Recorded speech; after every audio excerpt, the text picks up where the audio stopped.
একদিকে যেমন জন আকাঙ্ক্ষা আছে সংস্কারের জন্য, সত্যিকার অর্থে ক্ষমতার ভারসাম্য এবং জবাবদিহি তৈরি হবে এই দেশের জনগণ, রিপাবলিকে যেভাবে জনগণের হাতে ক্ষমতা ন্যস্ত থাকে সেভাবে সত্যিকার অর্থে জনগণের হাতে ক্ষমতা ন্যস্ত হবে এবং সেই জনগণের অধীনেই থাকবে সকলে। সেই জায়গাটা রাষ্ট্র কাঠামোগতভাবে তৈরি করা কিভাবে যাবে সেইটার উপরে আমরা অধিকতর জোর দিয়েছি এবং সেই ক্ষেত্রে সংস্কার একটা গুরুত্বপূর্ণ এজেন্ডা।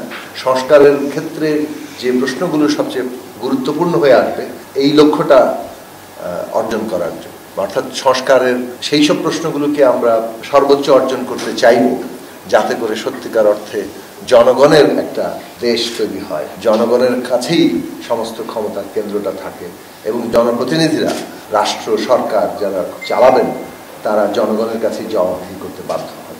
তো সেইটার কাঠামোগত জায়গা নিয়ে আমরা অনেকগুলো প্রসঙ্গ নিয়ে আলোচনা করেছি। বিশেষভাবে আপনারা সবাই জানেন যেগুলো নিয়ে কথা হচ্ছে, ৭০ অনুচ্ছেদ, সাংবিধানিক কমিশনের মাধ্যমে বিভিন্ন সাংবিধানিক পদের নিয়োগ, প্রধানমন্ত্রীর যে টার্ম, তারপরে আপনার এখানে বিচার বিভাগের যে পৃথকীকরণ, নারী আসনের প্রসঙ্গ, স্থানীয় সরকার প্রসঙ্গ, এখানে দ্বিকক্ষ বিশিষ্ট পার্লামেন্টের প্রশ্ন, ক্ষমতার ভারসাম্য, আনুপাতিক প্রতিনিধিত্ব, এই সমস্ত জায়গাগুলো নিয়ে আমরা আলাপ আলোচনা করেছি এবং আমাদের লক্ষ্য হচ্ছে যে আমরা এই যে ন্যূনতম একটা ঐক্যমত্যে আমরা কতদূর আসতে পারি সেটা আমরা আলাপ আলোচনার মধ্যে দিয়ে চালাবো। একই সাথে রাজপথেও আমাদের যার যার অবস্থান থেকে তো নিশ্চয়ই সংগ্রাম চলবে, সেই সংগ্রাম আবার ঐক্যবদ্ধ রূপ নিতে পারে। তো সেই জায়গা থেকে আমরা আমাদের আলাপ আলোচনা অনেক দূর এগিয়েছি।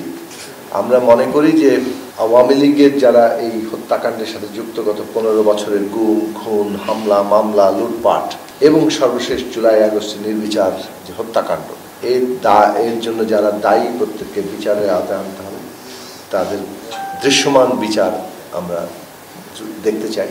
আমরা আওয়ামী লীগের দল হিসেবে দায় তাকেও বিচারের আওতায় আনাটাকে দেখতে চাই। আমরা চাই যে সংস্কারের একটা ন্যূনতম ঐক্যমত্য দ্রুত তৈরি হোক এবং সেই ঐক্যমত্যের মধ্যে এই সংস্কার কিভাবে বাস্তবায়ন হবে সেই বিষয়েও আমরা যাতে একটা ঐক্যমত্যে আসতে পারি, সেখানে জনগণের যে ম্যান্ডেট সেইটাকে আমরা যাতে সামনে নিয়ে আসতে পারি, কেননা একটা স্থায়ী টেকসই সংস্কারের জন্য জনগণের ম্যান্ডেট খুব গুরুত্বপূর্ণ। এবং নির্বাচনের যে সময়সীমা সরকার ইতিমধ্যে ঘোষণা করেছে তার মধ্যে সংস্কার কাজটাকে সিগনিফিকেন্টলি যাতে আমরা এগিয়ে নিয়ে যেতে পারি, এইসব প্রশ্নগুলো নিয়ে আলোচনা হয়েছে। আমরা আলোচনা করার চেষ্টা করেছি যে কিভাবে আমরা এই উত্তরণ পর্বে আমরা ফ্যাসিবাদ বিরোধী যে ঐক্য তৈরি হয়েছিল সেই ঐক্যকে যথাসম্ভব রক্ষা করে আমরা একটা এই পুরো গণতান্ত্রিক উত্তরণ প্রক্রিয়াটাকে এগিয়ে নিয়ে যেতে পারি। নারীর আসন থেকে শুরু করে অনেকগুলো প্রসঙ্গ নিয়ে আমরা আলাপ আলোচনা করেছি। সেই সব প্রসঙ্গগুলো আরও দ্রুত আমরা আলাপ করব। আমাদের দ্বিপাক্ষিক আলোচনা আবারও হবে, ইনফর্মালি আমাদের আলোচনা হবে এবং আমরা আলাপ আলোচনার মধ্যে দিয়ে অপরাপর রাজনৈতিক সকল শক্তির মধ্যেই যথাসম্ভব একটা কনসেনসাসের যাতে আমরা পৌঁছতে পারি সেই চেষ্টা আমরা করব। টানা সপ্তমবারের মতো বেস্ট টিস্যু পেপার ব্র্যান্ড হিসেবে স্বীকৃতি পেয়েছে বসুন্ধরা টিস্যু। দেখুন, এনসিপির দাবি হচ্ছে গণপরিষদের মাধ্যমে সংবিধান সংস্কার করা অথবা নতুন সংবিধান। আমরা বলেছি যে সংস্কারটাকেই যেহেতু আমরা এখন লক্ষ্য হিসেবে ঠিক করেছি, কনসেনসাস সেটাতেই আমরা সংবিধান সংস্কার পরিষদের দাবি করেছি।